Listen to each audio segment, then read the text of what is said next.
My grandpa has the coolest podcast. You gotta listen to it. Or else I'll punch you in the face. Why did I say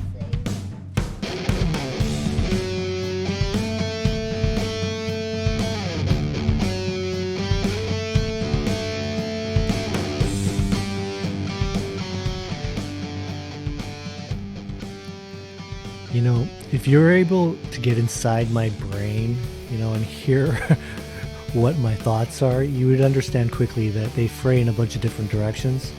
Professionally, I was a hockey player, and now I'm a coach. So one would think that's kind of what I live and breathe, but that's not actually the case. Though I love what I do, there's so much outside of the game that I'm really passionate about. I'm a bit of a music and guitar freak, and I love motorcycles and the arts. I even like history and geography through my travels. My podcast is about all of these things, and I speak with some really cool people about some really cool shit that I've met throughout my career. And yeah, you will probably hear the odd hockey story. So join me inside my brain, man, and welcome to my Motley Thoughts. All right, well, before we get going here, I should mention support for Motley Thoughts is brought to you by MANSCAPED, who is the best in men's below-the-waist grooming. MANSCAPED offers precision-engineered tools for your family jewels. MANSCAPED is trusted by over 2 million men worldwide. Join the movement for all your below-the-waist grooming needs. And big news, MANSCAPED just launched in Canada. For those listeners in Canada, you can be one of the first Canadians to experience their life-changing products. One of the coolest things, the other day when I was using the thing, the Lawnmower 3.0, couldn't get over how quiet the thing was. And nothing worse than thinking that everybody in the whole house or the whole world knows you're shaving your junk. Anyways, that's why Manscaped has redesigned the electric trimmer. The Manscaped engineering team perfected the greatest ball hair trimmer ever created and have the Lawnmower 3.0. Their third generation trimmer features a cutting-edge ceramic blade to reduce grooming accidents. When I tell you this is premium, I mean premium, man. The battery lasts up to like 90 minutes, so you can have a closer and longer shave.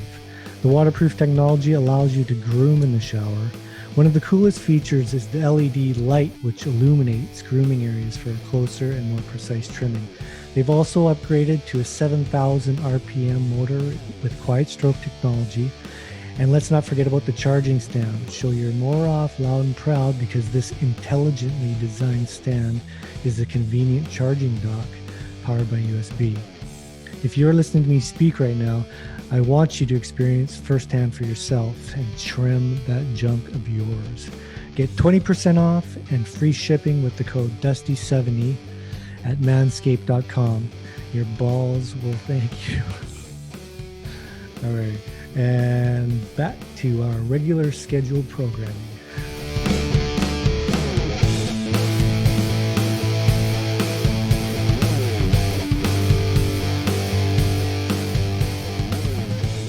All right. Before I introduce today's guest, I want to extend my apologies for not putting out any episodes for the last month. A few things came up and I had to focus on those things. And I was also making my website, thegoalietherapist.com, to help some goalies and coaches while I'm without contract in hand. Anyways, I'm sorry for that. On to today's guest. This gentleman may not be one of my more well-known guests, but he's definitely one of the nicest guys I have ever met in my coaching career, actually. And the biggest reason I wanted to have him on is because I couldn't get anyone else. I'm kidding, buddy. The real reason I'm having him on is we have a lot in common. And I love to have guys on that I have a good connection with in different avenues, not just with hockey. We love good hard rock and music, love tattoos, and he is a beer league goalie on the side and a goalie lover. And that's just a few of the things. His profession. He is a strength and conditioning coach, and a very, very good one. And that's actually how we met. We met in the KHL.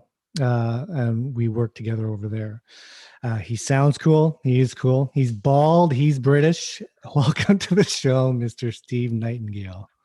Oh, Dusty, what an introduction. I appreciate that, man. Yeah, listen, it's good to be on. We haven't had a chance to catch up in a long time, so it's super cool to get on and have a talk. It's been a while. It's been a while. Yeah. I don't even know how long it's been. We texted a couple times, but we haven't chatted for a long Yeah. time.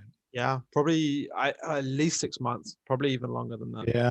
Yeah, and a lot of things have happened over that time with hockey and whatnot. But can you quickly tell me what you've been up to?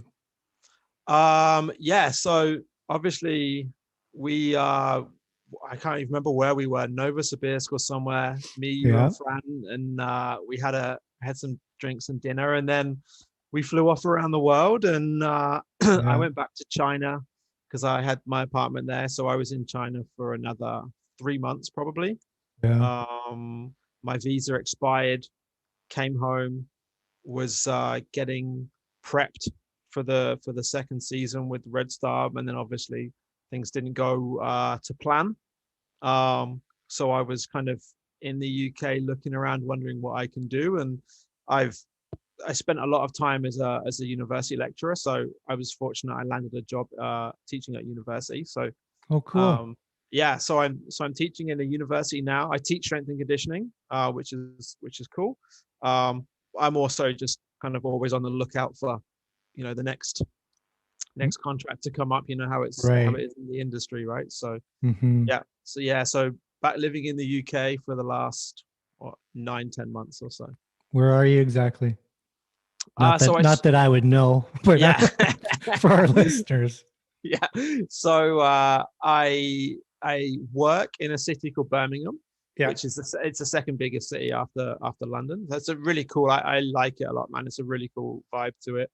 And then I have a girlfriend who lives in Peterborough, which is my hometown, which nobody's ever heard of.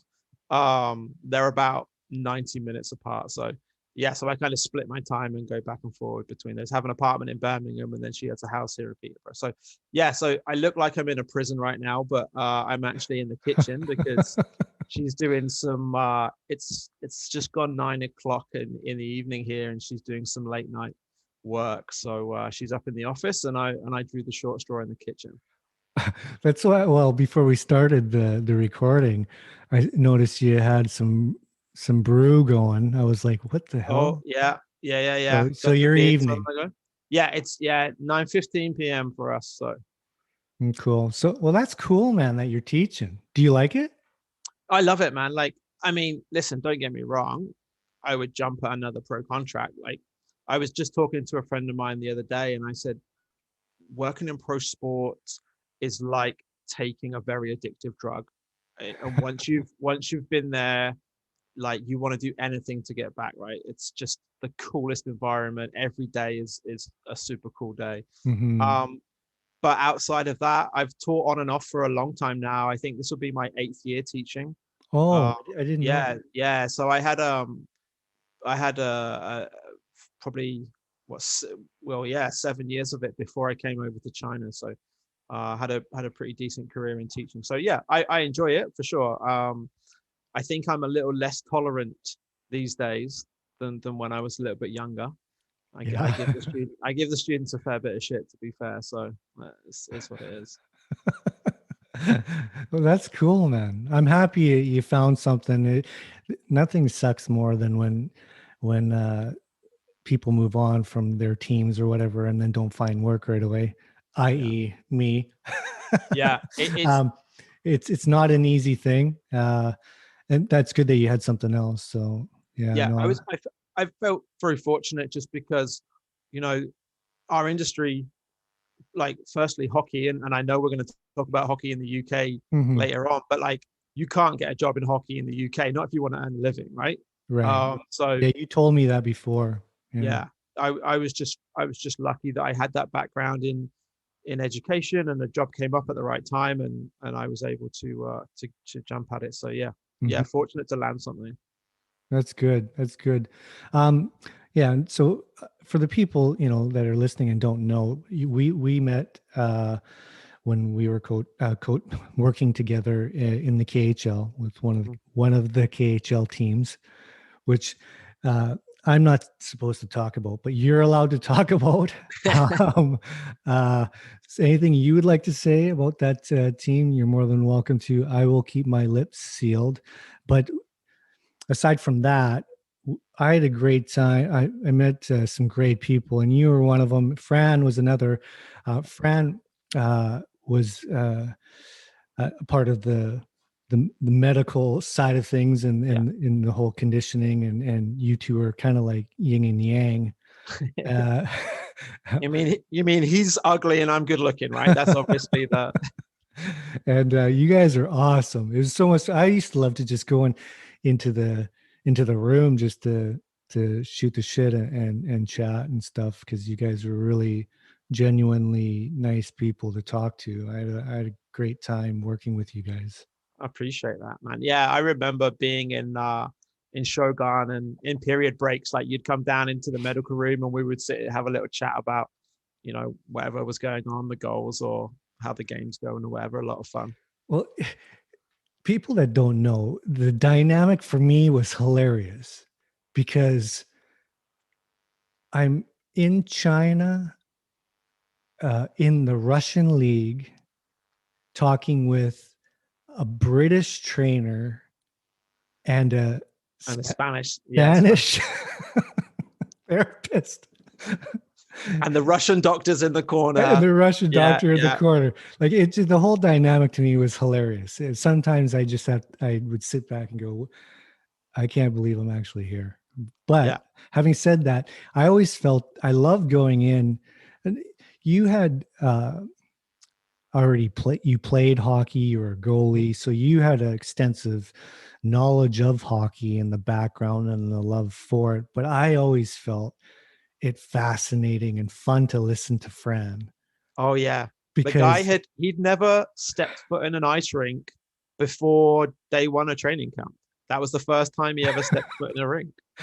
So he's this tan, suave guy, and coached soccer players, volleyball, and all these sports, and then he comes into hockey.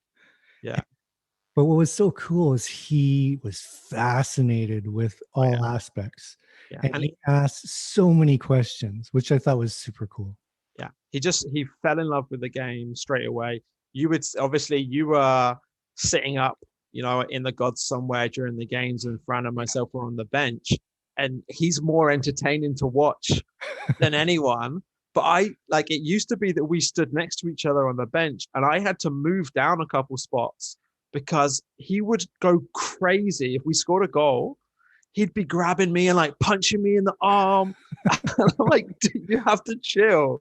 I had to move away from him. I couldn't deal with it. But I've got some great photos of him losing his mind on the bench. So much fun. Yeah. Great guy to work with. And just fell in love with hockey. Would love to. We speak all the time. We probably text about 20 minutes before I came on the pod. Oh, no way. Yeah, we talk all the time, and he's desperate to go back and work in hockey again. He really wants to do it again. Oh, cool.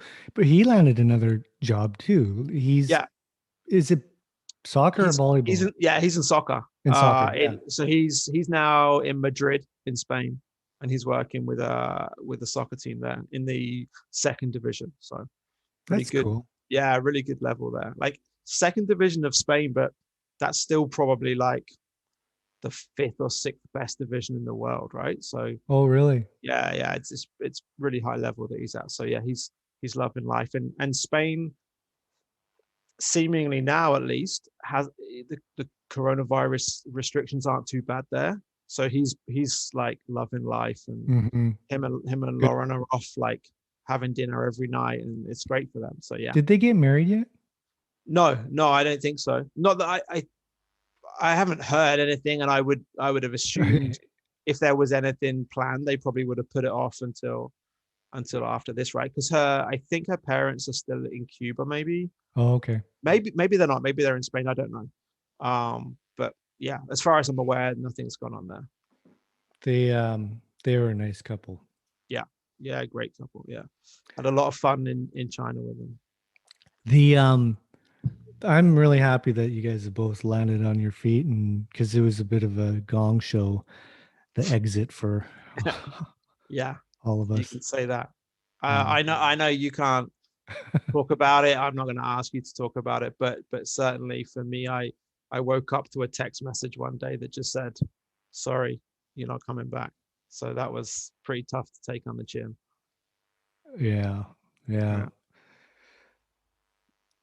Lips are sealed. Anyway, Lips are sealed.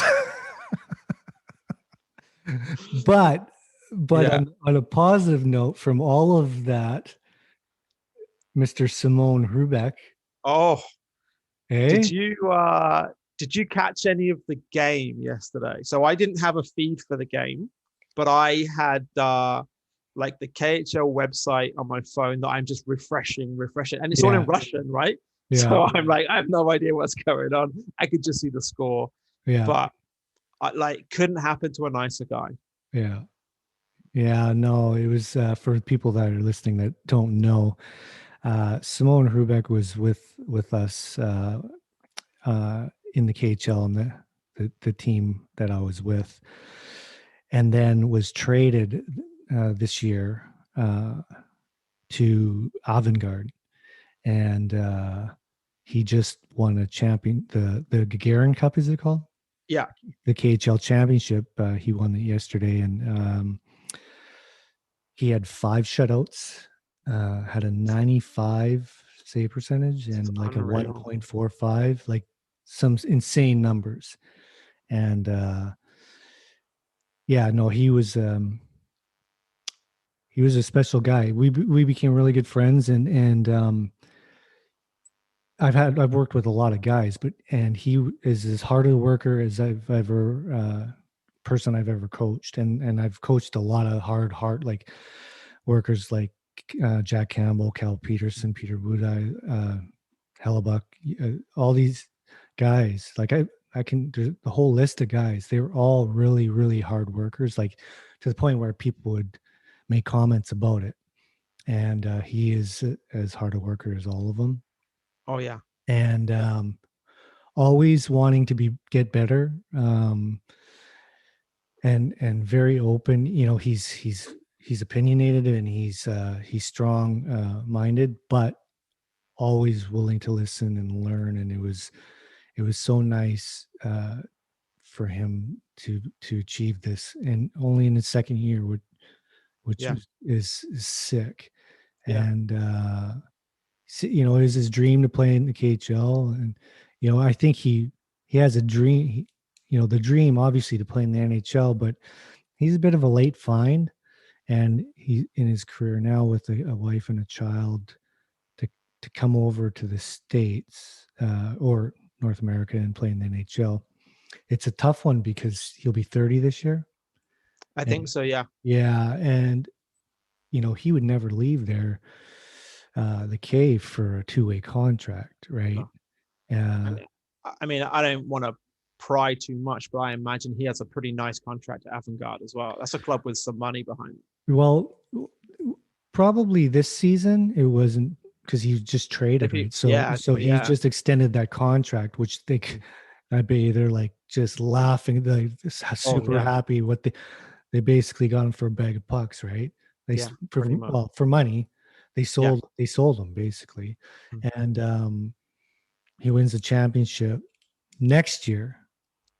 yeah, Is the big year. Like, so now there's no way he's going to leave unless the NHL team were to give him an NHL contract, like a yeah, one way. And at 30, I've told a few people that have asked me about him that he's legit and he can totally play in the NHL. Uh, hmm, and I know I would totally do it. You know, if I was a GM for sure, because the guy's ready to play. He doesn't need growing pains. He's very adaptable. He would have no problem living in America and yeah, any of that stuff. He'd be ready and willing to go in a heartbeat if it was for an NHL club. mm, Uh, you know, we'll see now. Maybe that he's won because yeah, a couple people have called me about him, and I guess they're just, maybe that afraid because of his age, right? Yeah, I think his age is definitely against him, but like you say, on the plus side of things, I think somebody could pick him up for a pretty reasonable salary, and he's like you said, he's absolutely ready to go. Just on that, like you said it, he is such a hard worker, Mhm. right? And you'd see him before the game, and he has that visual eye tracking stuff that he does, Yeah. and he would come into the gym after a game and just be like, he was pretty cool because he'd take his time after the game and he'd get like his gear off pretty slow. Mhm. He'd come in pretty much when everybody else had gone, and he'd just like pull me over and be like, Stevie, what are we gonna do? And I'm like, well, what do you feel like you want to do? He's like, I want to do something something of this, something of this. I'm like, okay, cool. Well, let's go. Let's do this.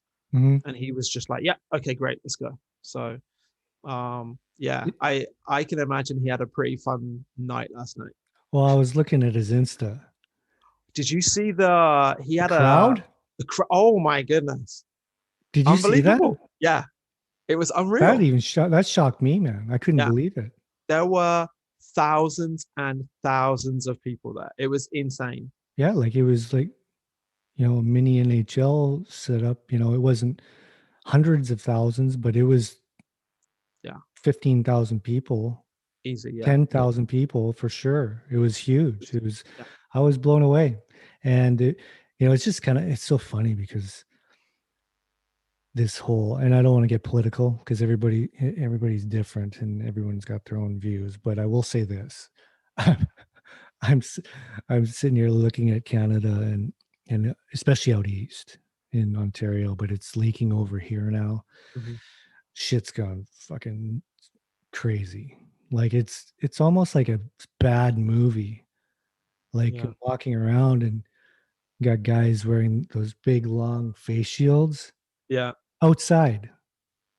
Like I don't know. I don't know. I just don't get it. Anyways, I'm watching uh, Simone's Insta and pack crowd. The ranks packed. yeah, And the celebration packed. Everybody's just having a great time, living their lives. yeah, I just saw another one on Insta. Did you see the UFC yeah. The match in crowd at Florida? UFC in Florida. Oh my God. Well, Steve Casper, Yeah, he's down there. I think yeah, he's driving back today. Him and his wife rented a place for a couple months down there.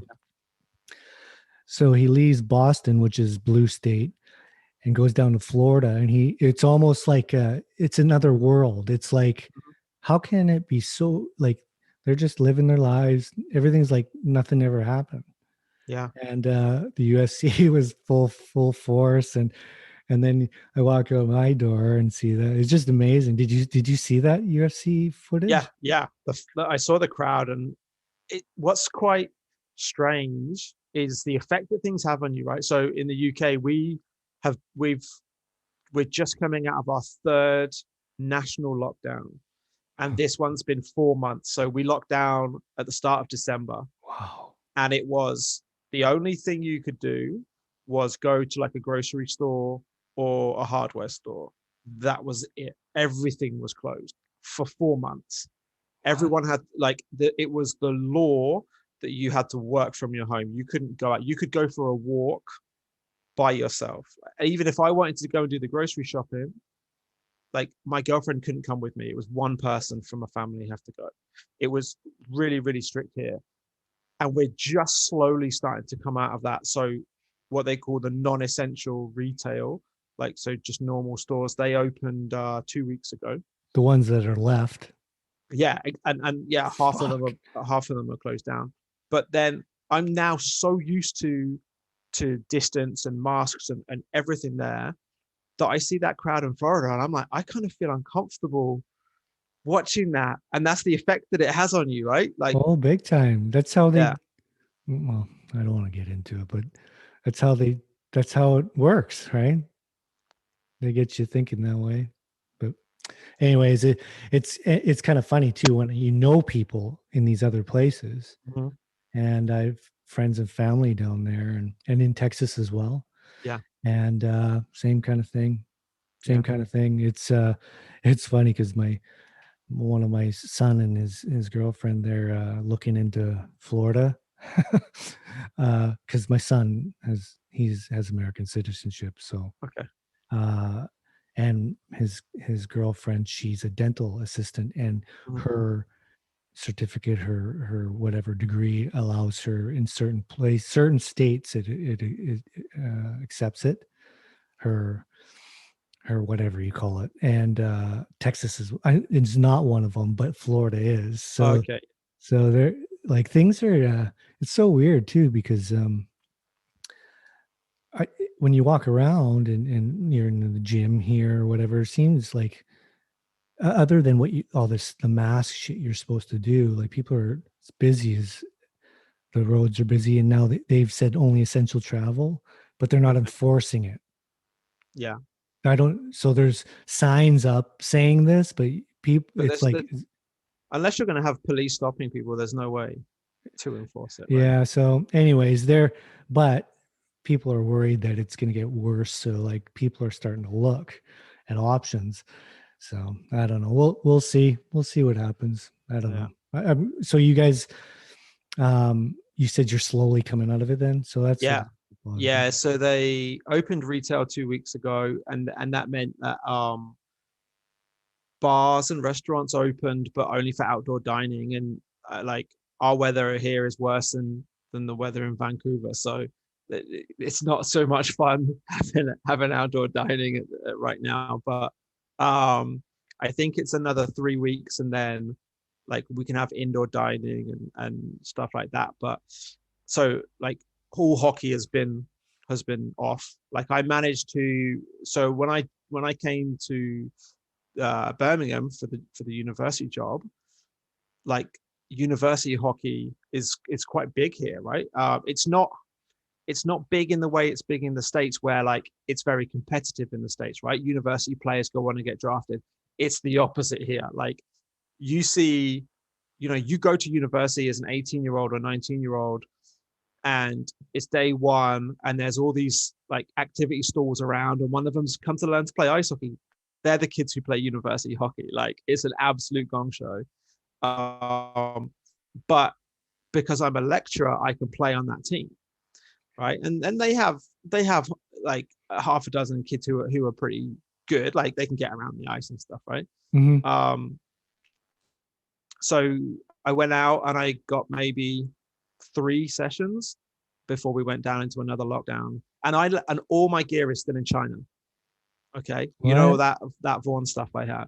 Yeah. Yeah, and so I came back, and it was impossible to get that gear back to me.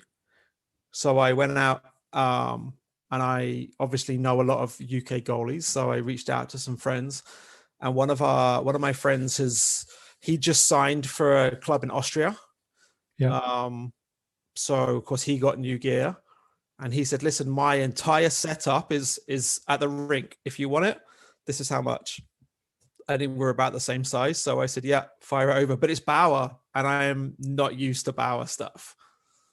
Oh, it's all that boxy shit. Yeah, it's the Like the S2s or whatever they're called. Like the puck just looks at them and it rebounds into the corner. Like, and he said to me, he said, "Listen, you're a Vaughan guy. Like the first time you slide, you're gonna end up in the corner," and it's so true. Like it's wild to get used to. really. Yeah, really. And I've nearly my whole playing, I'd say career, but it's not a career, but the time I've been playing, Yeah. I've nearly always worn Vaughan, and this was just a needs must situation, and I got Bowers, and I hate the glove. I can't catch anything, and I'm sliding all over the place. But hockey's hockey. But yeah, so there's no hockey still here for another 3 or 4 weeks. Wow. Yeah. Yeah, that sucks. Well, it's kind of when I'm trying to set up my website, and so I can maybe help some people. Mm-hmm. But right now, it's like difficult to arrange training on the ice. Okay. Yeah. It's not undoable here, but it's not as easy as how it used to be, right? And I've never really done goalie schools or anything like that. But I was just more thinking of doing things privately, and then also more of one of the things I'm really good at is the mentorship and the do stuff online, because of how things are. And I do the same thing with guys like Soupy and stuff, just on the phone, and or Zoom or whatever. And it's as big a part of my coaching as being on the ice. So I thought, you know what, if and I can do that with coaches as well, and help share my ways of doing things, and try to earn some money on the side while I sit here and do fuck all. So I thought I'd do that. But yeah, it's tough to. The reason why I brought it up, you mentioned getting on the ice and stuff. It's kind of sucks, man. Everybody's. And it's weird. All the leagues are like, some are going, some aren't. Who's playing, who's not, who would be wanting training and things like that. It's really a weird time, man. Yeah. Kind of sucked for me for when I was it was official that I wasn't going back to the K. It was like the NHL it was the wrong time for me to my name. Normally under normal circumstances, it probably would have been a good thing, and could have gotten a job a lot easier, but the way things were, so now it's kind of getting close to the time, where my phone hopefully will ring again. Fingers crossed. I'm in the same boat there. Yeah, the hockey like in Europe's been strange. Leagues just starting at different times. Some leagues played, some leagues didn't. The UK league, they didn't play for a really long time, and then just recently they've gotten something going with like a condensed season, like I don't know, like a 20 game schedule or something. I don't know what it is, but yeah, so we've got some hockey now, but even still, that no fans are allowed in. They're doing their best to like stream it online and get an audience that way, but it's been really tough. Yeah, that sucks. That sucks a lot. I wanted to, since we're kind of still on the whole hockey thing, and you being a goalie, how did this happen? Okay, it's not a funny question when it's here in North America or wherever, but in where you're from, that's not a normal thing. No, not a normal thing. A combination of things.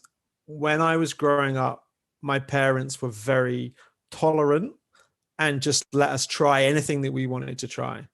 So like as a kid, I went to like martial arts classes. I played soccer. I went to fencing classes. I did horse riding lessons, like all this shit that I did for like 2 weeks and then was bored of it. Right. And my mom was working in a school, and I was just very lucky that there aren't a huge amount of rinks in the UK, but I am from a city that has a rink.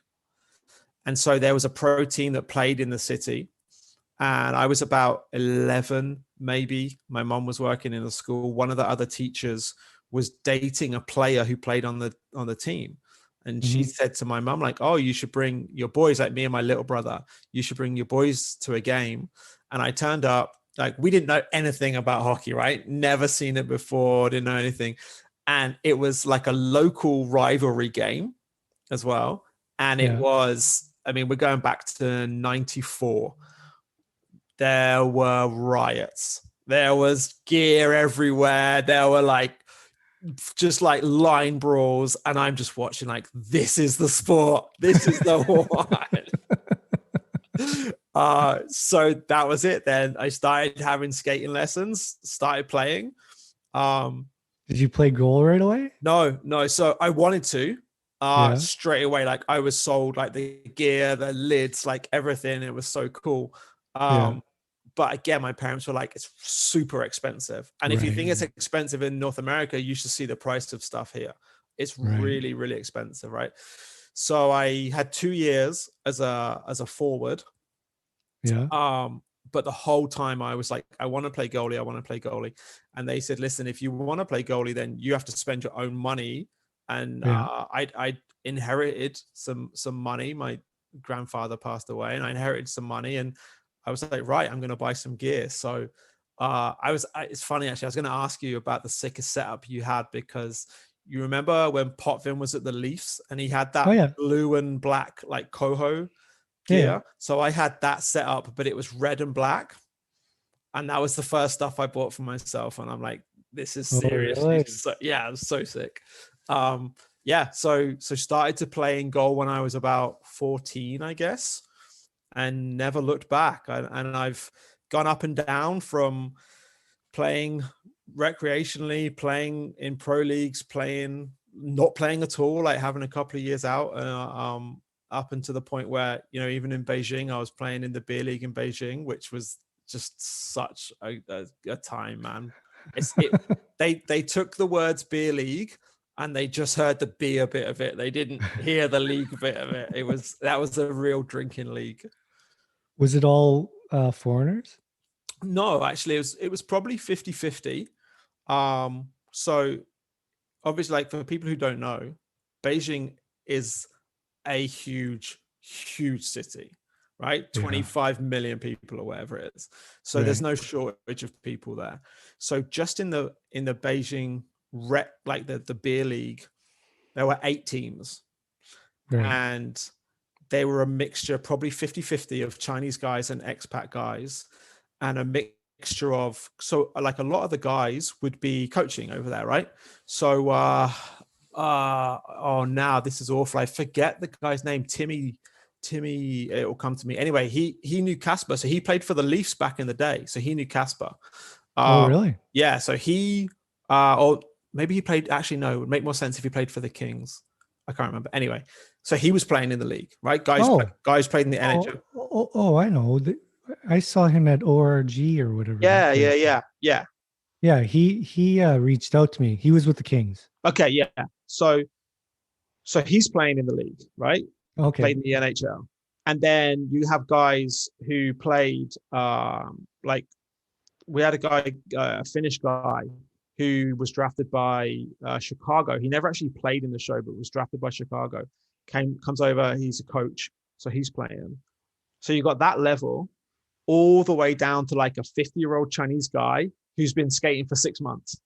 So it's and they have a full draft before, like, so you get ranked on how good you are, and teams can, you've got a cap on how many like good players you can have, and like they do a huge big draft party and everyone's just hammered. And then like the parties that I've seen in that place are like nothing I've ever seen. They do a end of year thing called Hockey Night in Canada, where they have like Team USA, Team Canada, Team Finland, and then it depends on who's around, but normally it would be like, it might be a Team China, or it might be a team rest of the world, something like that.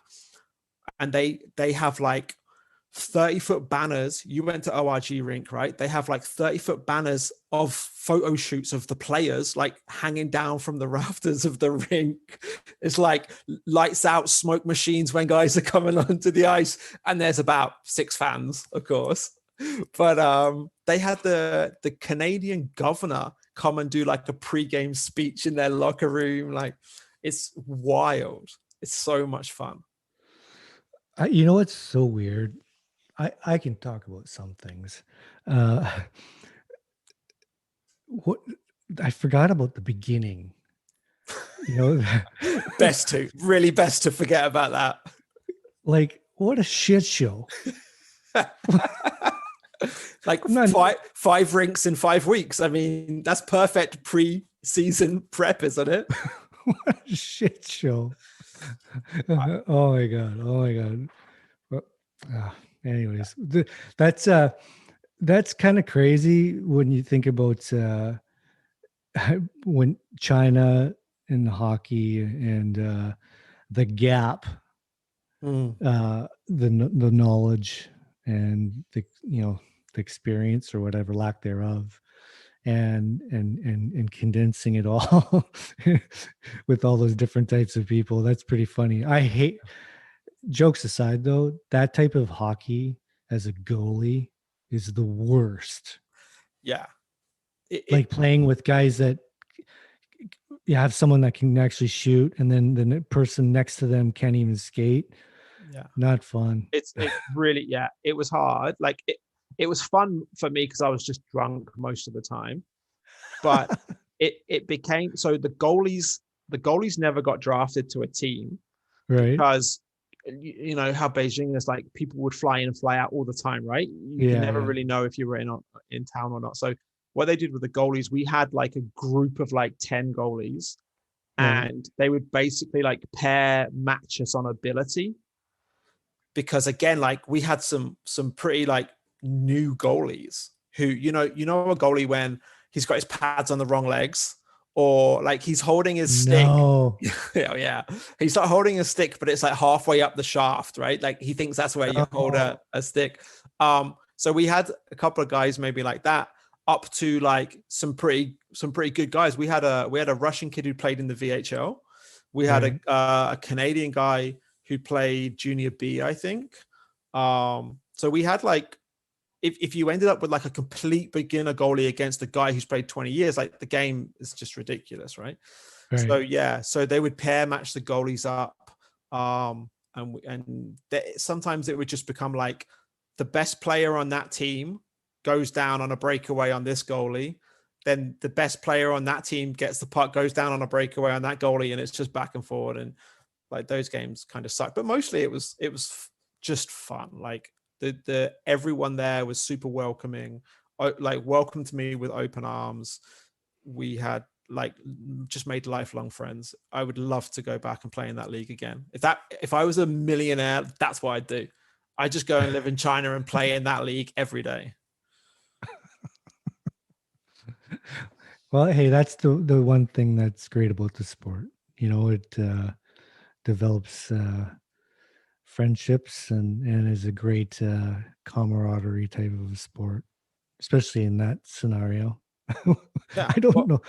I don't know if I would do it in China though. That's just me. I also think as well, I don't know how you feel about this, but I find that there are two types of people. There are people who played hockey to a decent standard who never ever play again. Like they retire and they just never touch like a puck again. And then there are guys who are just always going to play. Yeah. And I'm a guy who's always going to play. I will play hockey until I can't. I mean, I can barely stand up anyway, but until I can't stand up properly. I know all kinds on different levels. A friend of mine, Cliff Ronning, he's older than me and he plays all the time still, like and is intense. Like when he's out there still, like he has to score the most, win all the time. Like he's still, that's just, he loves it, right? Yeah. And I'm kind of like, I love being on the ice and playing forward, and love being around the guys and the rink atmosphere, and I love hockey. I don't love going in net with shitty players, and that's not. I'm not playing like acting like I just don't. It's not enjoyable for me. The enjoyment of playing goal for me was the challenge of having really good players that you have to. It's challenged to stop the puck and not let it go in. That's the whole point of it, right? For me. Nothing more frustrating than a guy coming in, his body language is screaming one thing, his eyes are screaming one thing, and he tries to do that thing. Yeah. But he just knuckle pucks it and it goes in the opposite direction. You're like, oh, come on. Yeah, no, I don't enjoy that. Like that, like I love still. I'm not the goalie. I know lots of guys that refuse to put the pads on ever, and I was like that unless it was with the American League team or the pro team I was coaching or whatever. Like when I was with you, I skated a ton. Yeah, and I actually started to feel better as the season went on, and I enjoyed that part, and the challenge of it, and also helping the team out. But that I so it's not like I won't refuse to put on the pads, but it's got to be for a good reason. Yeah. I remember a couple times, in particular, the first time that you went on the ice with us in Oh yeah. optional, or I don't know, it was just 3-on-3. yeah, the morning skate or whatever. Yeah. I can't remember what it was, but we played, and I had never seen you play before. And fuck, that was, the best part of it was though. I come down and I'm playing forward, and I look in your mask. I don't even see your face. All I see is red. Yeah. It's just red, like I mean, like bright red. I was like, holy shit, Steve's gonna have a heart attack. Yeah, bear in mind at that point I'd not skated in a long time, and we're playing 3-on-3, and Kofi's there, and he was just like lighting me up every single chance he got. That was a lot of fun though. I enjoyed that. Yeah. And I got to skate with a team. I guess Shimmy was maybe with the national team, and I think you were back in Vancouver or something. So I got to skate with a team, and boy, that was like a wake up call. Yeah. Well, trust me, I know the feeling as far as not putting them on for a while and then having to go out, and especially for me being older, there's a level of fitness that your body's not used to, and once you hit that wall, because I remember when you were on the ice for that 3-on-3, like it just keeps going, right? Yeah. 3-on-3 just keeps going, and you're the only goalie is in 3-on-3. Like you get tired. I don't care who you are, but you stop getting up. Yeah. I'm tall enough. I'll just go into butterfly and just stay there. I thought that was hilarious. Oh, yeah, it was so much fun. But and again, like for me, a kid from the UK, and I'm on the ice, and you're there, and Kurt's there, and Kofi's there, and I'm just like, I don't think there's many English people can say they've played hockey in a group of people like this. It was wild. It was a lot of fun. Yeah. There's only one person that wasn't thrilled that was out there. There you go. I can't imagine who that could be. There you go. Yeah, there you go. Hey, listen. No, go ahead. I was actually just gonna switch gears a little bit, just because I don't know why, but something just popped into my head. So I was listening to Dusty's downloads the other day. Oh yeah. Right, and I was like me and you bonded a lot over rock. Yeah, for sure. Music. Like we love that shit, and I was like, I'll give these these tunes a listen, right? So I downloaded every one. Everyone, because they bounce from the last episode, right? Okay. So it's like 5 or 6 tracks or whatever, right? So I downloaded them, hadn't heard of anyone. And I was like, this is going to be really cool. Like, I know Dusty, he's hard rocking. Like, this is going to be cool. Oh. So I download them, right? What were they? And so what was I doing? I think I got in my car, and I was like, right, I'm going to hit this shuffle and let's go. And the first one was, what was that? It was like Marcus King. Yeah. Really, really slow and chill. I was just like, I mean, hey, it's a great track, incredible track, but I was expecting like hard rocking, like let's fucking kick someone's ass. And I'm like, this is like a love song, like a blues love song. This is wild. But loved it, man. I loved every track. There was some cool, that Crowbot. That was nice, man. Like, I was listening to it thinking, did you hear, Slash did some stuff with Miles Kennedy. So that's his band. Slash's band is with Miles. Yeah. I saw them when they kind of came out with that album, like, I don't know now, probably 5 years ago, I guess. I lose track of time. It's got that kind of sound to it, that Crowbot. I kind of thought that was pretty similar stuff. So Yeah, man, I was listening to that and rocking out, but yeah, it just got me thinking all kinds of things about music, man, and like how you, because obviously you play guitar, and just like how you got into rock and roll, and like, because for me, like I know like how it happened for me. I was just wondering, like, for you, how you got into it. I guess it would start, my parents didn't have a huge collection, but they had a little record player, and they would let me pull out the records. And so Elvis was the first one that I kind of got. And the cool thing back when I was a kid, albums really kind of were very visual, right? It was the visual, opening up the in sleeve and looking at the pictures. And so Elvis, that started it. And then when I could get up my first album, I bought, I think it was Kiss Alive. I'm pretty sure it was Kiss Alive, and it was a double album. And I don't know, the whole the maybe gimmicky, but the makeup and it was just out of the world kind of thing for me, and that took me into rock.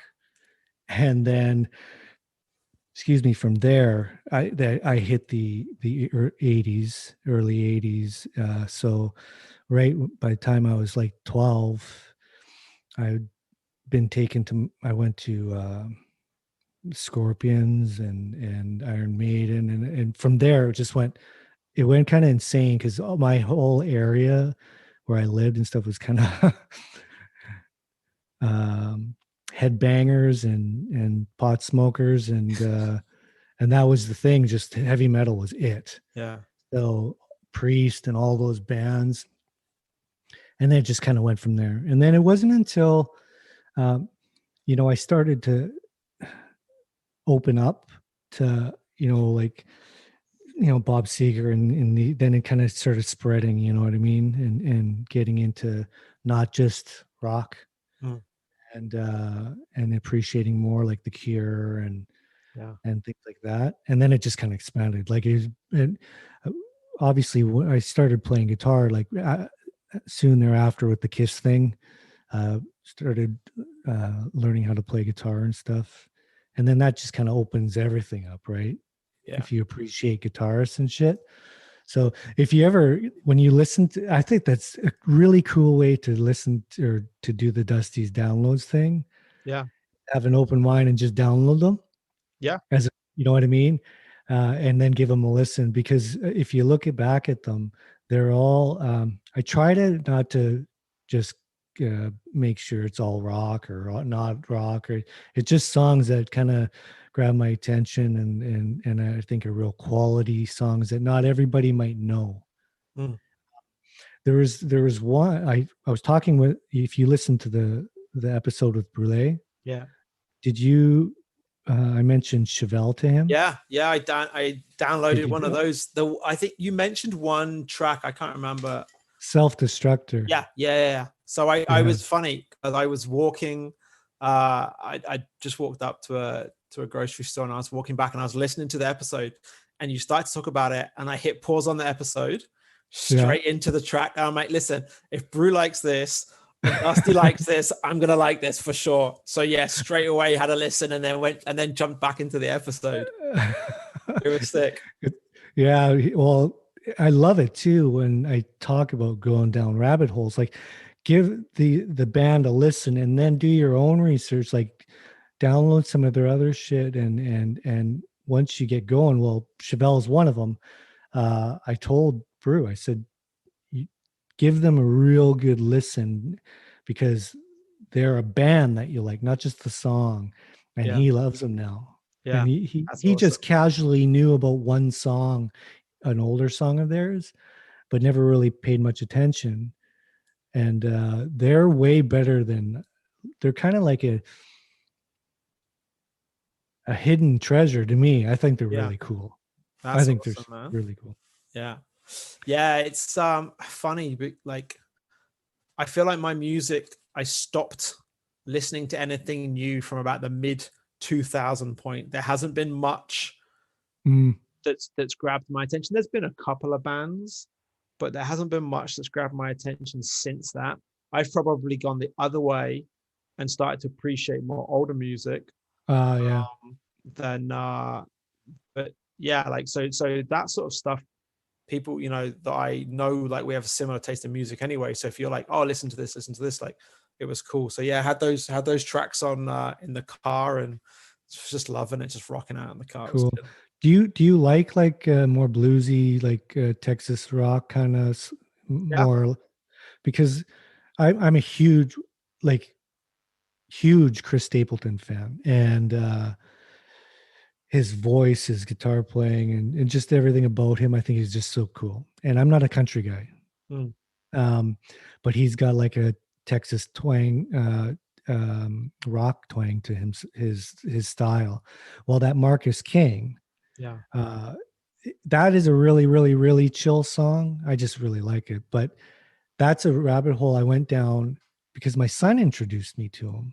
Because he's a really good guitar player, and he is very much along the lines of Chris Stapleton, but shreds actually. Like really high-end guitar player on top of it. And he's been playing like since he was little, and he's a young guy, but you wouldn't know it, the type of music he plays. So that's why I shared that one, because he's actually my new it's my go-to now. I listen to it all the time because he's got just so many wild songs. He's got like 4 albums. And so, you know, I downloaded them, and so I just like sharing that. It's kind of an offshoot. Everyone thinks that my podcast, if they don't know, they think it's just hockey, but I just like other things, you know. I was going to ask you, and switch gears again.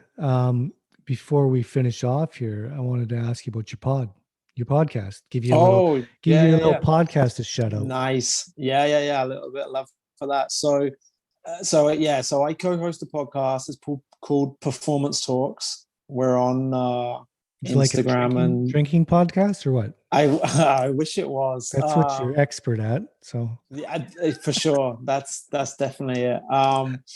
So obviously it's about sports performance. So right. The way it came about was I have a friend who I worked with in China called Simon. We both worked together at the Olympic Committee.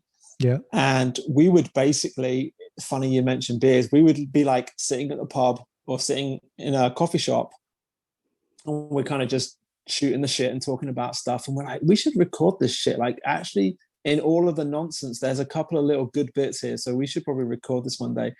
We said that for ages, and it never happened. And then we took us about a year, and I think we recorded 4 episodes in a year. And it was like, at first we were both in China, but then Simon, his contract ended, so he moved back to Canada. But then I just started with the team, so I was traveling, you know, on the road a lot. And then he got a new job in Canada, but then I came back to the UK, and it was like, it was a horrible thing. So we've got it kind of sorted out now. We do 1 episode every 2 weeks. And basically there's some really, really good like sports science podcasts out there, right? But it's often about, you know, a guy interviewing somebody else, and we kind of wanted just a bit like this, like more of like an unscripted, like let's just have a chat with some of our friends, right? So we've had 11 episodes. We recorded an episode a couple of nights ago, so that will be coming out in a couple of weeks. Seems to be going well so far, but it's basically all about it's a mixture of performance training talk, and then like most of the guests we got on came through, like we know through working in China. So often we'll talk about people's experiences in China and how they found living there, right? Because it's such a wild experience for most people. I feel like I had a different experience to a lot of people. I actually enjoyed living in China where most people hate it. So talk about our conversations with with you and Fran, my conversations with you and Fran, and that was often one of the funniest things talking about it, because you two always had such good things to say, and I just used to shit Yeah. on it. The funny thing is, I was there for 4 years and I had like a night and day experience. So my first 2 years, Yeah. like, I, it wasn't that I hated it, but it was so different. I wasn't really in a major city for a lot of it. I was in small cities. Um, a lot of the time, I was the only foreigner on the team that I was working with, so I was, by myself a lot, walking around these Chinese cities where nobody spoke English. You couldn't get like Starbucks anywhere. Like it was pretty tough going. And I did 2 years, and I was kind of ready to come home, and I'd had a good experience in a lot of ways. Was ready to go home, and then got offered a job for the Olympic Committee, and it was a great job, and it was great money, and it was living in Beijing, and so I was like, okay, let's give that a go. And that's kind of then when I met like a circle of friends, and then I started playing in the beer league, and then like it became like a real life to me rather than I'm just here for work. And I had my own apartment and stuff, and yeah, like, but I could reel off 50 unbelievable bars and restaurants, like rooftop drinking, any kind of cuisine you can imagine, hidden cocktail bars. Like Beijing has a real scene, but it's hard to get to know it. Yeah. Yeah. I I'm grateful for the experience. All those types, good or bad, I think it shapes you and you learn a lot. And uh, there were some things I had a lot of fun doing, but it was more so some of the people I met. Uh, there's just the way of life there. Like they can mask a lot of it with a lot of good things, but there's Mhm. just too much around there for me that I didn't like. Uh, I could never see myself going back there, even tell you the truth. Mhm. But Yeah. there's the people I did enjoy. Like where we lived, where was it? Wang Fujin. Mhm. The street itself, Yeah. that was cool. Oh yeah, like you Uh, got the big Apple store on the corner, and then All like the shops, Louis yeah. Vuitton and Prada and Gucci. Like it, that's like some serious money in that area. Yeah, yeah. And our hotel was nice, and that was all cool. But yeah, it's a different world over there for sure. It's different. But I'm glad that and you and Fran seem to make it work. So Yeah, yeah. Like I appreciate people's opinions on it, and like I said, I had 2 years that were really really tough. And if you'd asked me at the end of my first 2 years, I would have a completely different experience. I was just lucky to fall in with a group of people that then things opened up for me, and all mm, of a sudden I had a social life, and I knew places to go and things to do and stuff like that. So yeah, it was a lot of fun. I don't think I'll ever go back. I don't think there's a contract out there for me that has any interest yeah. to go back to China now. So my time over there, I would love to go back for the Olympics, to see some of the Olympics, but I don't even know what travel is going to be like and stuff. I know a lot of the performance coaches who still work like with the summer Olympic teams, and Mhm. none of them are even allowed to go to Japan. So it's just like the athletes and the head coach. That's the only people going.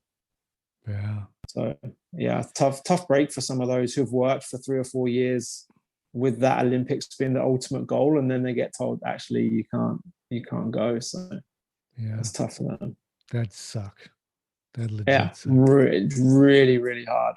Yeah, Okay, I'll ask you one more thing. yeah. And this kind of put you on the spot. Do you? And Okay. I'll give you a second to think about it, but I want you to give me one of you because you told me some stories. Like, Oh, uh, this could be trouble. but you just said you're not going back. All right, so I want you to give me um, a story, a China working story. because you gave me quite a few. Okay. And just the shit, like just stuff you would not believe would happen anywhere in the world. You told me a few on how, like, just some of the craziness, like, on how things can be run. Like with the Olympic Committee you mentioned. Yeah. I mean, well, yeah, I'm not. So actually, I'll tell this story just because so it's an interesting one, I think, because so I got fired from the Olympic Committee. Okay, so the three of so Fran was there as well. Yeah. Myself, Fran, and Simon, we were there as the director team, and we'd been there for a year. We'd hired 100 foreigners. We had given everything to that job. Like, we had staff placed in Portland and we had staff in Japan. So if you imagine that time zone stretch, like, our phones never turned off. I was getting like 400 or 500 text messages a day of people like losing their minds because, you know, it can be really hard working with, like, we had it lucky because our whole coaching team was North American, right? So everybody understands everybody. But when you're working with a Chinese coach, like, the whole culture clash becomes difficult. So anyway, so we set the system up, we got the system running real well, and we'd had a couple of weeks of shit, like lots and lots of complaints from all angles, so much, like working like fucking 20-hour days. It was hard work. And I met Fran, and you know, I don't know if you ever went, there's the Pearl Market, that big fake, like the fake shopping market. Yeah. So we were there, and because that was on our way. We both lived in a similar area. So that was on the way to work. So we stopped in there, we got a coffee on a Monday morning, and we were like, man, like, it's been a tough couple of weeks, right? But it's Monday morning, it's a new day. Like, let's go, let's be super positive. Let's go and make something happen. And we both got fired an hour after that. So we walked into the office, we had, and I mean, I won't tell this part of the story, but we had this incredible altercation with some staff members that blows my mind to this day, but that's a different thing. But then I got asked I said, oh, you know, you have to come and have a meeting. I said, all right, cool. All right.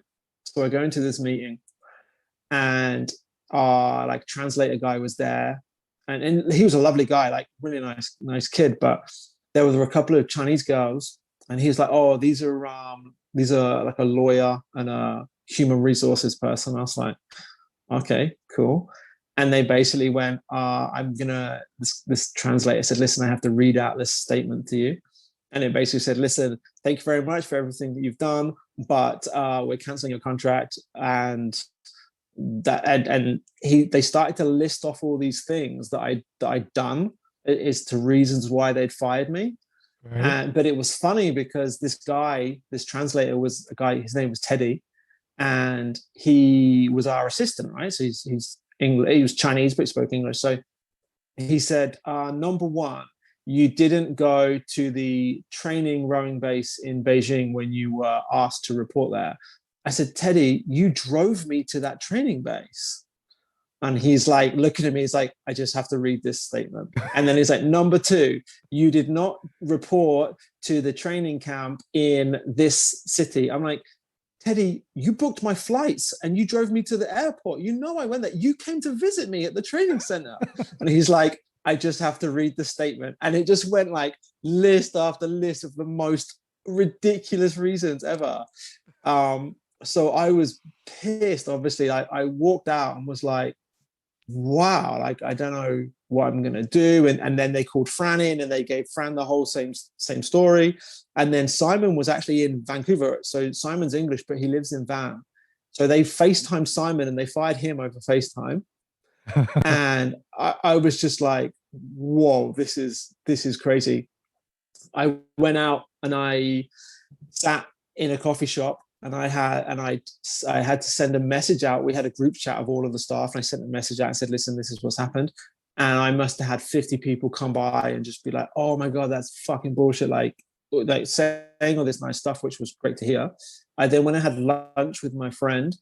And then probably 2:00 in the afternoon, the GM from the hockey club called me and said, do you want a job? I was like, great, because I just lost one. So I got fired and hired within 6 hours. That's a good one. Yeah. And that was politically not too bad. Didn't get you in any trouble. Yeah. No, I mean, like, I could just go on for days. I was working for the women's national team once. That was my first contract, right, with the women's national team. And I got a knock on my hotel door. It was like 10:30 at night. And it was our assistant coach. And she was a lovely girl. Really cool little Chinese girl. And she said, are you packed? I said, what do you mean? She said, have you packed your stuff? I said, what? What are we doing? Where are we going? She's like, we go to Poland tomorrow. I'm like, what? She's like, yeah, it's the World Championships. We go tomorrow. I'm like, what the fuck? That was the notice I got that we went to the World Championships. Just, it was wild. Like, their organization is just does not work with the way our minds work. It doesn't work for them. So, but I could do, 4 or 5 hours worth of China stories of some of the shit that's gone on, and some awesome stuff. Like, I met amazing people. Yeah. I had like incredible experiences with. Some of the times it was like with Chinese people who couldn't speak English, and I couldn't speak a lot of Chinese. My Chinese is really basic, but they're still trying so hard to be friendly, and they still want to be your friend, and they're giving you stuff. Like, I had this old man on a train once. Like, I was on a night train from Harbin to Beijing. It's like a 17-hour night train. And this old guy, I don't know, 8 years old, on the bunk next to me, just like feeding me beers the whole night and just like videoing me drinking these beers and like sending videos to his friends. It's like, all right, cool. Just, yeah, man, I got a lifetime of stories. Right on. Well, hey, yeah. I really appreciate you coming on, buddy. It was a lot of fun to get caught up. It's too long. It was too long. Yeah. Who knows? We may one day end up in the same place in the same arena. Who knows? That would be cool. Yeah, you never know. And since you say you talk to Fran and stuff frequently, make sure I tell him Dusty says hi. Yeah, of course I will. I hope he's well. He was always great with me, especially when I was playing there a bunch and my body was not holding up so well. He was my savior. He always kept me above water anyways. Oh yeah, the guy is pretty magic at his job. I tell you what as well, if an NHL club ever would take a gamble, he would be a number one sports medicine practitioner in the NHL. It's incredible to me that he isn't there. I recognize that right away when listening to him speak and his knowledge and whatnot. He brings it across in a really positive,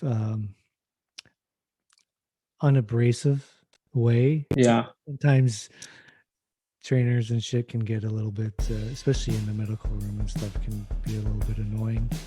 But he's great. He really, guys like having. Yeah, guys love him. Yeah. He should be in the NHL for sure. For sure. Yeah, make sure you tell him I said hi, all right, bud?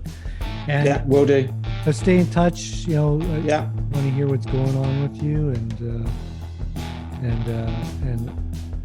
keep that podcast going. Yeah, man, I will do. Awesome, bud. Yeah, all right. Good to speak to you again. That's awesome. All the best, man. Cheers, buddy. Bye. Peace.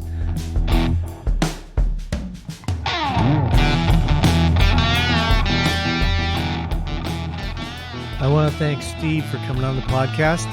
One of the perks of my job is I get to meet some really great people. I really do. And he's definitely one of them.